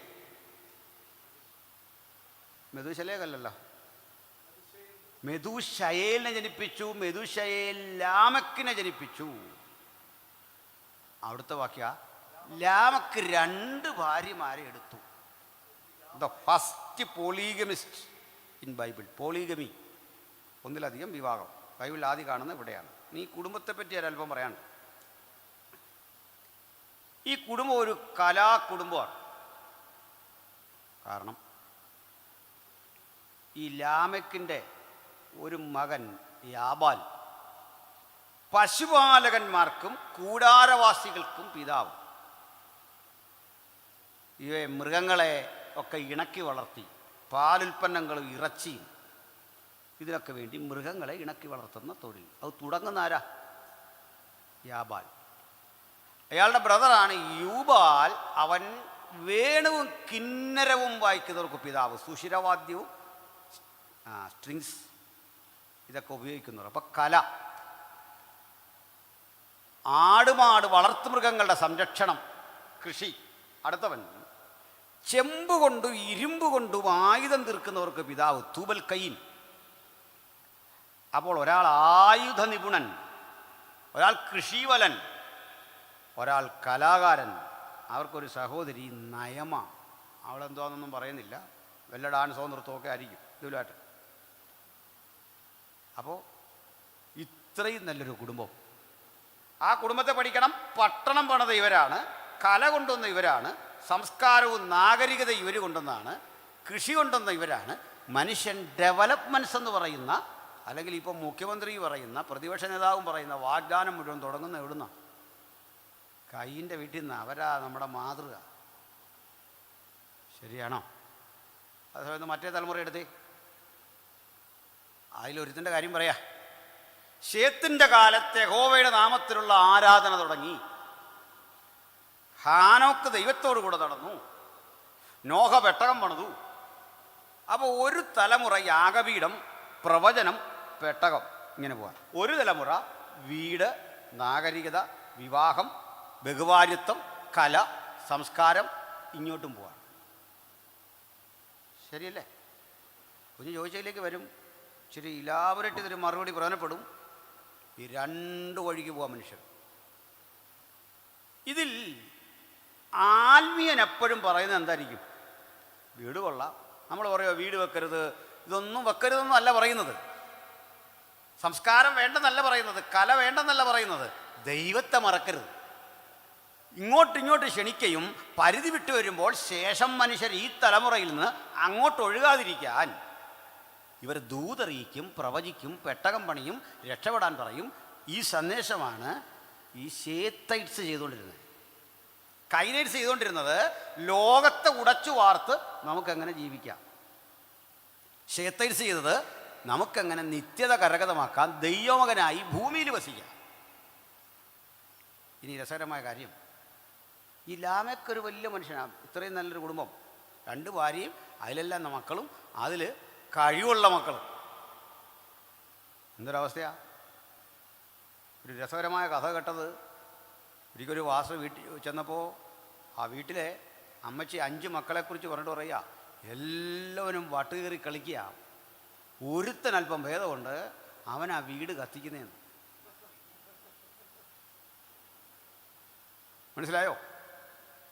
എൻ്റെ പാസ്റ്ററെ അവനെക്കൊണ്ട് വലിയ കുഴപ്പമില്ല, അവനായി വീട് കത്തിക്കുന്നതാണ് ആ കുഴപ്പമില്ലാത്തവൻ. ഈ കൈയിൻ്റെ ഈ ലാമേക്കൻ്റെ വീട് നോക്കിയേ, 2 ഭാര്യ, അവിടെ എന്താ പറയുന്നത്, മറ്റേ ചെമ്പ് കൊണ്ട് ഇരുമ്പ് കൊണ്ടുള്ള ആയുധം, അപ്പുറത്ത് കൃഷി, കന്നുകാലി, ആട് മാട്, പശു വളർത്തൽ, ഇപ്പുറത്ത് നല്ല പാട്ട് സംഗീതം, എന്തൊരു വീട്. പക്ഷേ ഇതിൻ്റെ ഇടയ്ക്ക് ഈ ലാമേക്കൊരു ദിവസം തൻ്റെ ഭാര്യമാരെ വിളിച്ചു, അവരെ അരികിൽ നിർത്തിയിട്ട് പറഞ്ഞ ഒരു പാട്ട്, അതാ ബൈബിളിലെ ആദ്യത്തെ കവിത. ആദയും സില്ലയുമായുള്ളവരെ വന്നു കേൾപ്പി, ലാമെക്കിൻ ഭാര്യമാരെ എൻ്റെ വാക്കുകൾക്ക് ചെവി തരുവി. എൻ്റെ പരിക്കിന് പകരം ഒരു പുരുഷനെയും എൻ്റെ മുറിവിന് പകരം ഒരു യുവാവിനെയും കൊല്ലും. വായിച്ചിട്ടില്ലേ? അതൊക്കെ വായിക്കണം. ആ ഭാഗമൊക്കെ കുഞ്ഞ് വായിച്ചിട്ടുണ്ടോ? ഇവിടെയൊക്കെ ഈ സംശയം മാത്രം വായിച്ചു വെച്ചേക്കാണ്, ബാക്കി വായിക്കണം. അപ്പോൾ എന്നെ അത്ഭുതപ്പെടുത്തി, ഇത്രയും വലിയൊരു കാർന്നോരെ ആരോ പരുക്ക് പറ്റിച്ചു. ചെമ്പ് കൊണ്ട് ഇരുമ്പ് കൊണ്ടും ആയുധം കൊണ്ട് ആ വീട്ടിൽ ഒരു മകൻ പാട്ടുകാരനാണ്. ഈ വീട്ടിൽ കയറി തല്ലി എന്ന് പറഞ്ഞപ്പോൾ ആലോചിച്ച് നോക്കി, അതിലും വലിയ പുള്ളിയോടെ കിടപ്പുണ്ട്. ഇതാരാണെന്ന് എത്ര പഠിച്ചിട്ടും പിടികിട്ടിയില്ല. പിന്നെ കിട്ടിയൊരറിവ് നിങ്ങളോട് പങ്കിടാം, എന്നിട്ട് മോടെ ചോദ്യത്തെ നേരെ അഡ്രസ്സ് ചെയ്യാം. ഈ മനുഷ്യൻ ജീവിച്ചിരുന്ന, ലാമേക്ക് ജീവിച്ചിരുന്ന കാലം പഠിച്ചാൽ ഇയാൾ ആദം മുതൽ 7-മനാണ് ഈ തലമുറ, കൈൻ വഴി. മറ്റേയാൾ ആദം മുതൽ 7-മനായി അപ്പുറത്തൊരാളുണ്ട്, ഹാനോക്ക്, ശേത്തിൻ്റെ കൊച്ചുമകൻ. ഈ തലമുറയിൽ ആദമിന് മറ്റൊരു കൊച്ചുമകൻ ലാമക്ക്. ഇവിടെ അവൻ ജഡീകൻ, മറ്റവൻ ആത്മീയൻ. ഈ ആത്മീയൻ്റെ പ്രവചനം യൂദാലേഖനം കൊട്ടിയ ആദം മുതൽ 7-മനായ ഹാനോക്ക് ഇവരെക്കുറിച്ച് പ്രവചിച്ചു. ഇവർ ചെയ്ത ഭക്തിവിരുദ്ധമായ പ്രവൃത്തികൾ നിമിത്തം കർത്താവ് ഇവരെ ന്യായം വിധിപ്പാൻ 1000 വിശുദ്ധന്മാരുമായി വന്നിരിക്കുന്നു. ആരാ ഭക്തിവിരുദ്ധമായി ജീവിച്ചേ? ആരാ ന്യായവിധിക്ക് വരുന്ന കർത്താവ്? ആരെയാ ന്യായം വിധിക്കുന്നത്? ഛേത്തൈറ്റ്സിനെ. ഛേത്തൈറ്റ്സ് അധർമ്മികളാണ്. ഈ പ്രവചനം ലാമെക്കിൽ ഉണ്ടാക്കിയ മുറിവിന്, ഈ വാക്കുകൾ പ്രവചന ശബ്ദം ഉളവാക്കിയ ആ പരുക്കിന് ഞാൻ പ്രതികാരം ചെയ്യും, 70 ഇരട്ടി പ്രതികാരം ചെയ്യും. കണ്ട, വല്യപ്പൻ കൊന്നു ശീലമുള്ളവനാ കൈൻ. ആ പാരമ്പര്യം എടുത്തിട്ട് പറയുക, ഞാനിത് ആവർത്തിക്കും. അപ്പം ആരെ എയിം ചെയ്ത അയാൾ? ഹാനോക്കിനെ. ഇവിടുന്നൊരു നല്ല ചിന്ത വരുന്നുണ്ട്. കൊല്ലുമെന്ന് ഭീഷണി മുഴക്കി ഹാനോക്കിനെതിരെ ആയുധൻ രാഗി മിനുക്കുന്ന സ്ഥിതി അന്നുണ്ടായെങ്കിൽ വചനം പറയുക, ഹാനോക്ക് മരണം കാണാതെ എടുക്കപ്പെട്ടു. മുമ്പേ ചോദിച്ചൊരു ചോദ്യത്തിനോട് ഉത്തരം, ദൃഷ്ടിദോഷവും ആരോപണവും ആയുധമൊക്കെ വരുമ്പോൾ മരണം കാണാതെ. തീർന്നില്ല. അന്നത്തെ ലോകത്തിൻ്റെ ചലനാത്മകത എന്തെന്ന് പറയാനാ അത്രയും പറഞ്ഞേ. ഇത്രയും കാര്യങ്ങൾ നിങ്ങൾ ബൈബിൾ നേരിട്ട് പെട്ടെന്ന് വായിച്ചാൽ കിട്ടൂല. നമ്മുടെ ചിന്ത ഈ കൂടെ പോകണം. ഒറ്റ വാക്കിൽ പറഞ്ഞാൽ, കൈൻ പട്ടണം പണിതൊന്നും പിറ്റേന്ന് രാവിലെ അല്ല, കല്യാണം കഴിച്ചതും പിറ്റേന്ന് രാവിലെ അല്ല. കാലമേറെ കഴിഞ്ഞ് പഴയ സംഭവങ്ങൾ വാമൊഴി പാരമ്പര്യങ്ങളിലൂടെ ഗ്രഹിച്ച മോശ, ഓറൽ ട്രഡീഷൻ, അതുവഴി ഗ്രഹിച്ച കാര്യങ്ങൾ അതിനെ ബ്രീഫ് ചെയ്ത് എഴുതുകയാണ് ഉൽപ്പത്തി. അപ്പോൾ ഈ പറഞ്ഞ സാധിക്കാം. 10 വർഷം കൊണ്ട് എത്ര പേരുണ്ടാകാം? വചനം വീണ്ടും പറയുന്നു, ആദം 930 സംവത്സരം ജീവിച്ചിരുന്നു, പുത്രന്മാരെയും പുത്രിമാരെയും ജനിപ്പിച്ചു. അതിൽ ശ്രദ്ധേയരുടെ പേരെ ഇതിൽ വരൂ. ഉദാഹരണം, ഗാന്ധിജിയുടെ വീട്ടിൽ ജ്യേഷ്ഠനുണ്ട്, അനുജനുണ്ട്, സഹോദരനുണ്ട്, സഹോദരിയുണ്ട്. നമുക്കൊന്നും അറിയില്ല, അറിഞ്ഞിട്ട് കാര്യമില്ല. ശരിയല്ലേ? മുഖ്യമന്ത്രിക്ക് ചേട്ടനുണ്ടോ, അനുജനുണ്ടോ, അളിയനുണ്ടോ നമ്മുടെ വിഷയമല്ല. MLAക്ക് ആങ്ങളെയുണ്ടോ? ഇവിടെ സ്ത്രീ അല്ലല്ലോ അല്ലേ? പഴയ MLA ആന്ന് നിർത്തി ഞാൻ പറഞ്ഞ ഇതൊന്നും നമുക്കറിയണ്ട. ചരിത്രം അപ്പോഴും ശ്രദ്ധിക്കുന്നത് നോട്ടബിളായി അതിൽ ഇൻ്റർഫിയർ ചെയ്തൊരു കാര്യമാണ്. കോളേജിൽ ഒത്തിരി പേര് പഠിച്ചാലും നല്ലപോലെ പഠിപ്പിക്കുന്നവനെയും താനീ ഉഴപ്പനെയാണ് ലോകം അറിയുന്നത്, അല്ലേ? യൂത്തിനൊക്കെ പോയി മത്സരിച്ചാൽ ഗതികെട്ടിറങ്ങി പോരുന്നവനെയും ഒരു വാക്യം പോലും പറയാൻ ത്രാണിയില്ലാതെ പോകുന്നവനെയും 1ാം സ്ഥാനത്തെത്തിയവനെയൊക്കെ നമ്മൾ ഓർക്കും. പിന്നെ ഇടത്തരക്കാരെ ആരും ഓർക്കുകയില്ല. ശരിയല്ലേ? എന്ന് പറഞ്ഞാൽ കയ്യിന് കാബിലോ പ്രശ്നം. അപ്പോൾ അവരെഴുതി വെച്ചു. പ്രശ്നമില്ലാത്തവരെല്ലാം പേരെഴുതി വെക്കാൻ പറ്റുമോ? എന്നോടൊരുത്തൻ ചോദിക്കുക ഒരിക്കൽ, പണ്ട് കാലത്താണ്, ഇന്നത്തെ പോലെ മറുപടി പറയാനൊന്നും പ്രാപ്തിയുള്ള കാലമല്ല, ഇന്നുണ്ടെന്നല്ല. ഈ പൗലുസിൻ്റെ ഭാര്യയുടെ പേരെന്തായിരുന്നു, അപ്പൻ്റെ പേരെന്തായിരുന്നു, അമ്മയുടെ പേരെന്തായിരുന്നു, അതെന്തുകൊണ്ട് ബൈബിളിൽ എഴുതിയില്ല? ഞാൻ പറഞ്ഞതേ, പൗലോസിൻ്റെ ഭാര്യയുടെ പേരെഴുതാനുള്ള പുസ്തകമല്ല, അതിന് ഡയറി മേടിച്ചോണമെന്ന് പറഞ്ഞു. പൗലോസിൻ്റെ കുടുംബ വിഷയമെല്ലാം എഴുതാനുള്ള പുസ്തകമാണോ ഇത്? അല്ല. പൗലോസ് മനോരമയുടെ ഡയറി മേടിച്ച് അതിലെഴുതുക രക്ഷയുള്ളൂ, ഇതിനകത്ത് എഴുതുകയല്ലെന്ന് പറഞ്ഞു. അങ്ങനെ എത്ര പ്രതിസന്ധിയും ദൈവം അന്ന് എന്നെ രക്ഷിച്ചിട്ടുണ്ടെന്നറിയോ? പോട്ടെ. ചുരുക്കി പറഞ്ഞാൽ, കുഞ്ഞ് ചോദിച്ച ചോദ്യം നേരെ അഡ്രസ്സ് ചെയ്താൽ, മനുഷ്യരന്ന് കൂടുതലുണ്ട്, കാലഘട്ടം ഒത്തിരി ഇന്ന് കഴിഞ്ഞാണ്. മനുഷ്യൻ്റെ പ്രായത്തെക്കുറിച്ചുള്ള കണക്കൊക്കെ ഇത്രയും വർഷമാണ്. അതിനിടയ്ക്ക് എത്ര കാര്യങ്ങൾ സംഭവിക്കാം. ഈ കാര്യങ്ങൾ കാലമേറെ കഴിഞ്ഞ് റിപ്പോർട്ട് ചെയ്യപ്പെട്ടവ ഓറൽ ട്രഡീഷൻ, വാമൊഴി പാരമ്പര്യങ്ങളിലൂടെ കേട്ട് എഴുതി. ഇത്രേ ഉള്ളൂ. 1915 ബ്രിട്ടനിൽ നിന്ന് ഗാന്ധിജി ഇന്ത്യയിലെത്തുന്നു. 17 ഇന്ത്യൻ സ്വാതന്ത്ര്യ സമരത്തിൻ്റെ ചുമതല ഏറ്റെടുക്കുന്നു. ഗോപാലകൃഷ്ണ ഗോഖലെയാണ് രാഷ്ട്രീയ ഗുരു. ഇത്രയും പറയുമ്പോഴേക്കും നമുക്ക് 2 മാർക്ക് കിട്ടും. പക്ഷേ ഇത്രയും ചെയ്യാൻ വേണ്ടി ഗാന്ധിജി എന്താ അലഞ്ഞെന്ന് കുഞ്ഞിനറിയോ? ഇതുവല്ല എഴുതാൻ നമുക്ക് ആവശ്യമുണ്ടോ? കാരണം ഗാന്ധിജി ചായ കുടിച്ചെന്നോ ആടിൻ്റെ പാലാണ് കുടിക്കുന്നോ ഒക്കെ എഴുതി വെച്ച് കഴിഞ്ഞാൽ അതിങ്ങനെ അങ്ങ് പോകത്തേ ഉള്ളൂ. ചിലപ്പോഴൊക്കെ കുട്ടികൾ ഈ പരീക്ഷയ്ക്ക് എഴുതുന്ന കണ്ടാൽ ഇത് കവിതയാണോ ചരിത്രമാണോ എന്ന് ഓർത്തു. അപ്പോൾ ഇതെല്ലാം ഇലാബറേറ്റ് ചെയ്തിട്ടില്ല. അത്യാവശ്യം വേണ്ടത് അതതിലുള്ളത്. അത് ബൈബിളിൻ്റെ മാത്രമല്ല, ഏത് ചരിത്രകൃതിയുടെയും സവിശേഷത അങ്ങനെയാണ്. നല്ലപോലെ വ്യക്തമായോ? ശരി, സമയമെടുക്കുന്ന ഒരു ചോദ്യം കൂടെ ചോദിക്കാം. ഒരു ചോദ്യം വിട്ടിട്ടുണ്ട്, അത് ഞാൻ വൈകിട്ട് പറയാം. കുഞ്ഞെന്താ ചോദിച്ചേ? പറഞ്ഞോ. എൻ്റെ ചോദ്യം എന്ന് വെച്ചാൽ, യേശുക്രിസ്തു പറഞ്ഞായിരുന്നല്ലോ മർക്കോസ് 14:60, അതായത് ദൈവം, യേശുക്രിസ്തു ദൈവത്തിൻ്റെ റൈറ്റ് ഹാൻഡിലാണ് ഇരിക്കുന്നതെന്ന്. അപ്പം നമ്മൾ സ്വർഗത്തിൽ പോകുമ്പം നമ്മൾ യേശുക്രിസ്തുവിനെയും ദൈവത്തെ രണ്ടുപേരെ കാണുവാണെങ്കിൽ നമ്മൾ പരിശുദ്ധാത്മാവെ കാണുവോ എന്ന്. Trinity related question. ആദ്യം ഈ ദൈവത്തെക്കുറിച്ചുള്ള ഒരു കോൺസെപ്റ്റ് നമ്മൾ ഒന്ന് പഠിക്കണം.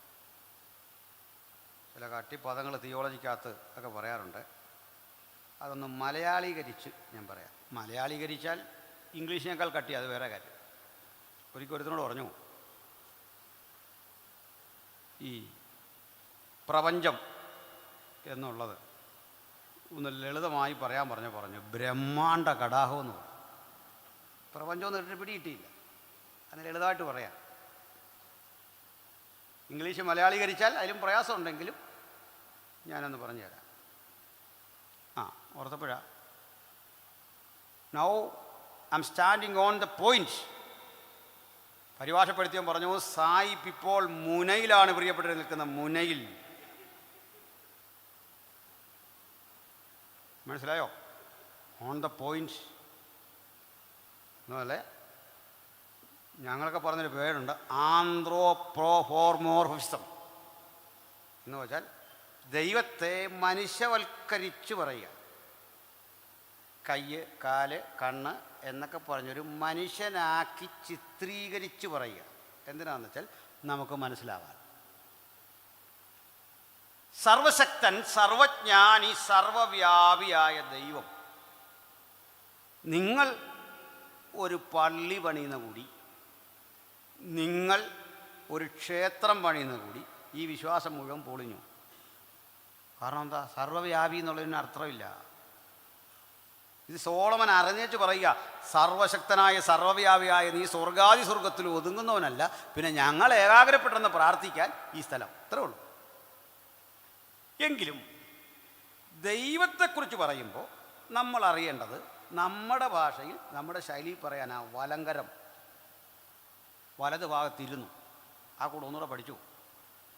ദൈവം എന്ന് കേൾക്കുമ്പോഴേ നമ്മുടെ മനസ്സിലേക്ക് സ്വർഗത്തിൽ ഓഫീസ് ഇട്ടിരിക്കുന്ന ഒരാളിനെ ഓർമ്മ വരുന്നു. ഒരു ഓഫീസിൽ ഇങ്ങനെ ഇരിക്കുന്നു, ദൂതന്മാരവിടെ നിൽക്കുന്നു, കുറേ പേര് ഇവിടെ നിൽക്കുന്നു, അല്ലേ? അങ്ങനെയൊക്കെ അങ്ങ് വന്നു പോകും, ആരെയും കുഴപ്പമില്ല.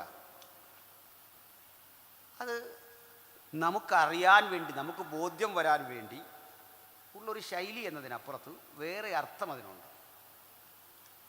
അതിലേക്ക് വരാം. ഈ ദൈവത്തെക്കുറിച്ചുള്ള ബൈബിളിൻ്റെ കാഴ്ചപ്പാടെന്താ? അത്രയും കൃത്യമായി വേറൊരു ചിന്തകളിലുമില്ല. അപ്പം നമുക്കൊരല്പം ത്രിയേകത്വം എന്ന് പറഞ്ഞു പോയാൽ സന്തോഷമാണോ? അവിടെ ചേർത്താണ് പറയേണ്ടത്. ട്രിനിറ്റി ഒരല്പം എന്ന് പറഞ്ഞോട്ടെ, കുഴപ്പമില്ലല്ലോ. കുഞ്ഞൊരു വാക്യം വായിച്ചു, ആവർത്തനം 6:4, യൂട്ടോണമി ചാപ്റ്റർ 6:4.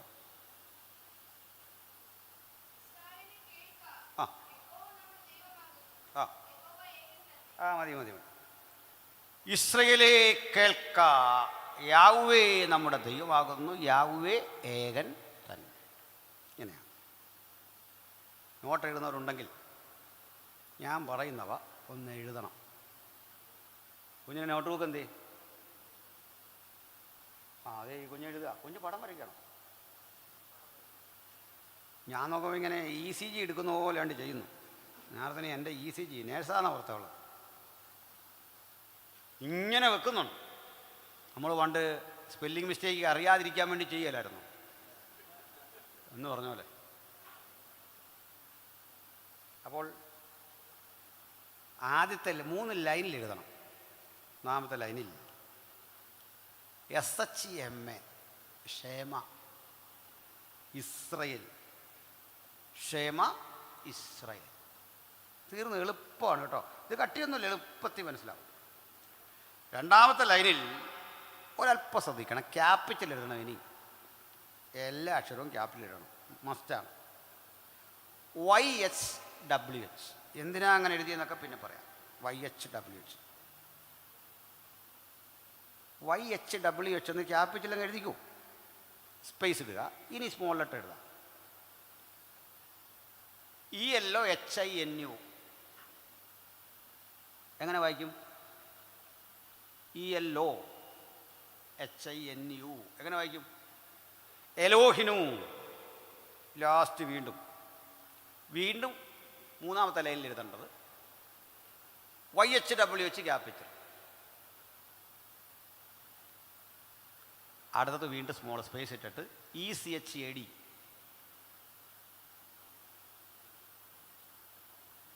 ECHAD ഇതെങ്ങനെ പ്രൊനൗൺസ് ചെയ്യണമെന്ന് പറയാം. ക്ഷേമ ഇസ്രയേൽ, യാഹ്വേ എലോഹിനു, യാഹ്വേ. അടുത്തെങ്ങനെ വായിക്കണ്ടേ എന്ന് പറഞ്ഞു നോക്കി. എച്ചാടെന്ന് പറയരുത്, എക്കാതെന്ന് പറയരുത്, യഹാ. ഹാ ഇരട്ടിപ്പ് വന്നാൽ എങ്ങനെ ഇരിക്കും? എഹാദ് എന്ന് പറയും. ഹായ്ക്കും കായ്ക്കും ഒക്കെ ഇടയ്ക്കുള്ളൊരു ശബ്ദം എഹാ. പറയാവോ? ഇത് പറയുമ്പോൾ തന്നെ ഈ ദന്തചികിത്സ അടുത്ത കാലത്ത് നടത്തിയവരാരും പറയണ്ട. പുതിയ പല്ല് വെച്ചവരോ പല്ല് വേദനയുള്ളവരോ ഇത് പറയാൻ പാടില്ല. ബാക്കി ആൾ പറയണം. ക്ഷേമ ഇസ്രയേൽ, യാഹ്വേ എലോഹിനു, യാഹ്വേ എഹാദ്. സ്പീഡിലെന്ന് പറയാൻ നോക്കിയാൽ ക്ഷേമ ഇസ്രയേൽ, യാഹ്വേ എലോഹിനു, യാഹ്വേ എഹാദ്. സ്പീഡിൽ പറയോ? ക്ഷേമ ഇസ്രയേൽ, യാഹ്വേ എലോഹിനു, യാഹ്വേ എഹാദ്. നിങ്ങൾക്ക് പരിചയമുള്ള യാഹ്വേ എന്നുള്ള പരിചയമില്ലേ? എലോഹി എന്ന് കേട്ടിട്ടില്ലേ? ആ കൂടെ എലോഹിനു ഒരു പദമുള്ള അറിയാത്ത എഹാദ്. ക്ഷേമ ഇസ്രയേൽ, യാഹ്വേ എലോഹിനു, യാഹ്വേ എഹാദ്. ആർക്ക് പറയാം മനപ്പാടം? ഒന്ന് കൈയുയർത്തിക്കേ പെൺകുട്ടികൾ. ക്ഷേമ ഇസ്രയേൽ, യാഹ്വേ എലോഹിനു, യാഹ്വേ എഹാദ്. കൈയുയർത്തിയോ?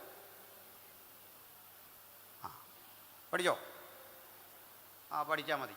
ഇത് പഠിച്ചാൽ ഒരു കാര്യം ഓർത്തു, നിങ്ങൾ ബൈബിൾ എഴുതിയ എബ്രായ ഭാഷയിൽ ഒരു വാക്യം മനപ്പാടം പഠിച്ചു. അങ്ങനെ നിങ്ങൾ എഴുതുന്നതിൻ്റെ ഇസ്രയേലേ കേൾക്കാ, യാഹ്വേ നമ്മുടെ ദൈവമാകുന്നു, യാഹ്വേ ഏകൻ തന്നെ. ക്ഷേമ ഇസ്രയേൽ, യാഹ്വേ എലോഹിനു, യാഹ്വേ എഹാദ്. അങ്ങനെ പറയണം.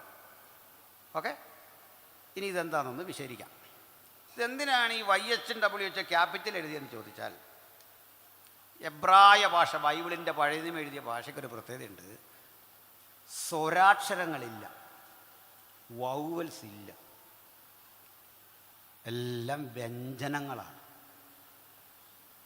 ഓക്കെ. ഈ വ്യഞ്ജനങ്ങൾ മാത്രം എഴുതി വെച്ചാൽ അതെങ്ങനെ നമ്മൾ സ്വരം ചേർത്ത് വായിക്കും? പ്രയാസമാണ്. ഉദാഹരണം, DVD എന്ന് എബ്രായ ഭാഷയിൽ എഴുതിയാൽ ദാവീദെന്ന് വായിച്ചോണം. എയും ഇല്ല, വിക്ക് ഐയും ഒന്നുമില്ല. ഇത് വായിക്കാൻ പിൽക്കാലത്ത് ബുദ്ധിമുട്ട് വന്നതുകൊണ്ട് കൃത്രിമമായി ഒരുപറ്റം പണ്ഡിതന്മാർ വവ്വൽ ലെറ്റേഴ്സ് ഉണ്ടാക്കി ഇതിനകത്ത് ചേർത്ത് വെച്ചപ്പോഴാണ് യാഹ്വേ എന്ന പ്രൊനൗൺസിയേഷൻ യഹോവ എന്നായത്. അപ്പോൾ ഉച്ചരിക്കുമ്പോൾ കറക്റ്റ് യാഹ്വയാണ്, യഹോവ അല്ലെന്നല്ല. അതുകൊണ്ട് കുഴപ്പമൊന്നുമില്ല. യാഹ്വേ. അല്ലയോ ഇസ്രയേലേ കേൾക്ക, യാഹ്വേ നമ്മുടെ ദൈവമാകുന്നു, യാഹ്വേ ഏകൻ തന്നെ. ഇനി ഇതിൽ ഏകൻ, ക്ഷേമ എന്ന് പറഞ്ഞാൽ കേൾക്കുക, യാഹ്വേ എന്ന് പറഞ്ഞാൽ യഹോവ, യഹോവ എലോഹിനു ആകുന്നു എന്ന് വെച്ചാൽ നമ്മുടെ ദൈവമാകുന്നു. ദൈവമാകുന്നു എന്നല്ല, നമ്മുടെ ദൈവമാകുന്നു. അടുത്താണ് പ്രധാനം, യാഹ്വേ ഏകൻ തന്നെ. ഏകൻ എന്നതിന് ഉപയോഗിച്ചൊരു പദം നിങ്ങൾ കണ്ടു, എഹാദ്. എങ്ങനെയാ? എഹാ. ഈ എഹാദ് എന്ന പദത്തിൻ്റെ അർത്ഥം വാസ്തവത്തിൽ ഏകനെന്നാണെങ്കിലും ഒരുവൻ എന്ന അർത്ഥത്തിലല്ല. ഒരുവനല്ല, മറിച്ച് ഒന്നിലധികം ചേർന്നുള്ള ഒരാൾ. ഇത് പിടികിട്ടിയില്ല. ഇംഗ്ലീഷിൽ അതിനാ പറയാമെന്ന് പറയുന്നത്. ഇത് ഒരു കോമ്പൗണ്ട് യൂണിറ്റിയാണ്. ബഹുത്വമുള്ള ഏകത്വം, ഒന്നിലധികം ചേരുന്ന ഒന്ന് എന്ന് വെച്ചാൽ. ഇത് ഉപയോഗിച്ച ചില സ്ഥലങ്ങൾ ബൈബിളിലുണ്ട്, അത് കേൾക്കുമ്പോൾ നിങ്ങൾക്ക് മനസ്സിലാവും. ഇത് നിമിത്തം പുരുഷൻ അപ്പനെയും അമ്മയെയും വിട്ട് ഭാര്യയോട് പറ്റിച്ചേരും, ഇരുവരും എഹാദാകും. രണ്ടുപേർ ചേർന്ന് ഒന്നാകും. ഒന്നിലധികം ചേർന്നൊരൊന്ന്. പുറപ്പാട് പുസ്തകത്തിലെ പ്രയോഗം, സമാഗമന കൂടാരത്തിലെ 50 കൊളുത്തുകൾ ഒന്നായി ചേർന്നിട്ട്. 50 കൊളുത്ത് ഒന്നായി. അപ്പോൾ ഒന്നിലധികം ചേർന്ന് ഒന്ന്.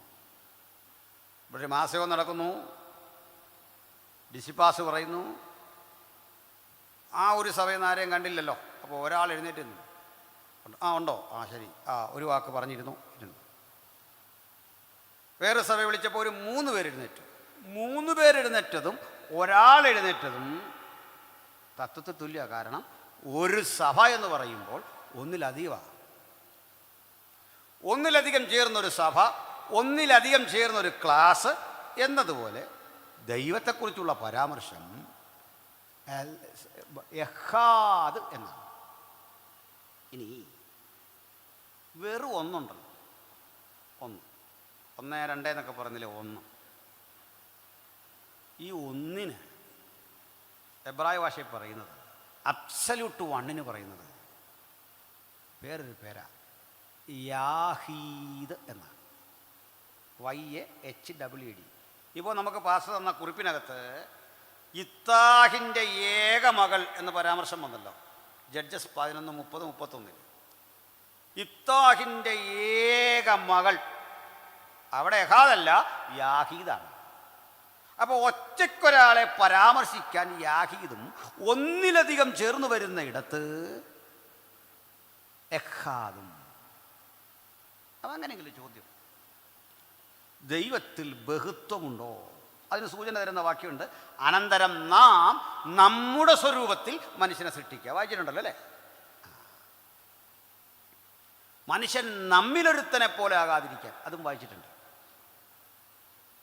അപ്പം നമ്മളോട് സാധാരണഗതിയിൽ സുഹൃത്തുക്കൾ ചോദിക്കുന്നൊരു ചോദ്യമാണ്, അങ്ങനെയെങ്കിൽ എബ്രായ ഭാഷ മാതൃഭാഷയായ യഹൂദൻ എന്തുകൊണ്ട് ഇത് ഇങ്ങനെ ദൈവത്തിൽ പിതാവും പുത്രനും പരിശുദ്ധാത്മാവും ഉണ്ടെന്ന് മനസ്സിലായില്ല? അതിപ്പോൾ നമ്മളാണ് ഉത്തരവാദി.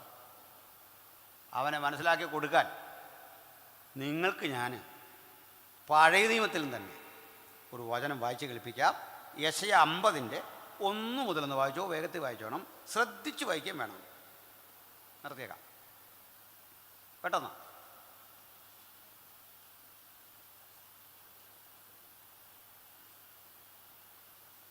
വായിക്കൂ. ആ ആ എനിക്ക് ഇത് വാക്യം തുടങ്ങുന്നതിനകത്ത് narration, who narrates the following verses, ആരാണ് ഈ ഇത് നരേറ്റ് ചെയ്യുന്നത്? യെശയ്യാവാണോ ദൈവമാണോ? ആ സ്പോക്സ്മാൻ ആരാ? യെശയ്യാവാണോ ദൈവമാണോ? ദൈവം. ആ സമ്മതിച്ചു. വായിച്ച്. ആ ആ ആ പിന്നെ ആ ആ ആ ആ ആ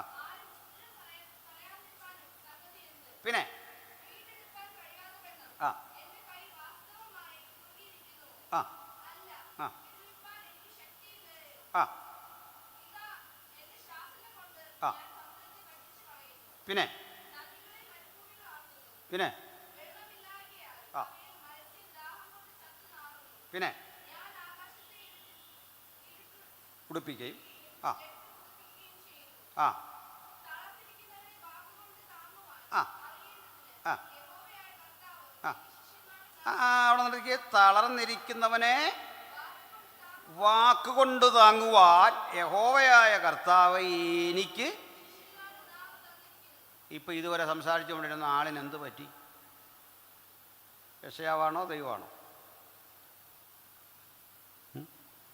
തളർന്നിരിക്കുന്നവരെ ശക്തിപ്പെടുത്തുവാൻ യഹോവയായ കർത്താവ് ഈ പറയുന്ന ആളിന് ശിഷ്യന്മാരുടെ നാവ് തന്നിരിക്കുന്നു. ബാക്കി വായിച്ചേ. ആ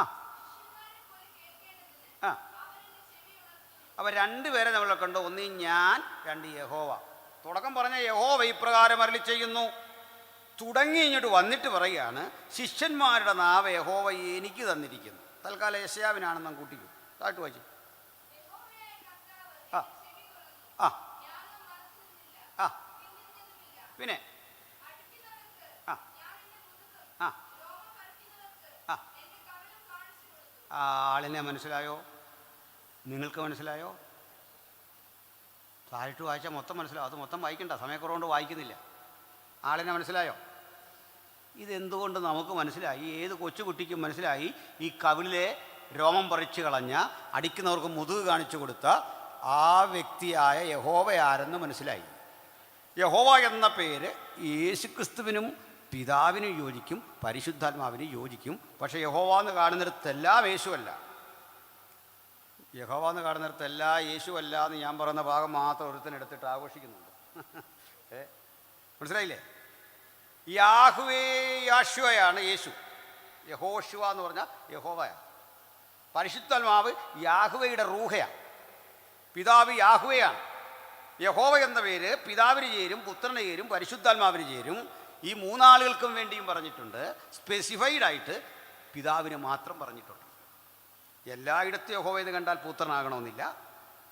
പുത്രനാണോ പിതാവാണോ പരിശുദ്ധാത്മാവാണോ എന്ന് സാന്ദർഭികമായിട്ടാണ് മനസ്സിലാക്കേണ്ടത്. പിടികിട്ടിയോ? അപ്പോൾ ഇവിടെ ഉണ്ട്. നമുക്കിത് മനസ്സിലായി യേശുവാണ്, ജൂതനത് മനസ്സിലായില്ല യേശുവാണെന്ന്. എന്തായിരിക്കും കാര്യം എന്നറിയണ്ടേ? നമ്മുടെ കൺമുമ്പിൽ അല്ലെ നമ്മുടെ ഭൂതകാലത്ത് കവിളിലെ രോമം പറിക്കപ്പെട്ടവനായി, പീഡിപ്പിക്കപ്പെട്ടവനായി, ക്രൂശിക്കപ്പെട്ടവനായി കിടന്നപ്പോൾ നമുക്ക് മനസ്സിലായി ഇതാണ് ആള്. അത് അംഗീകരിക്കാത്ത യഹൂദന് അത് ഇന്നും പിടികിട്ടിട്ടില്ല. വ്യക്തത വന്നോ?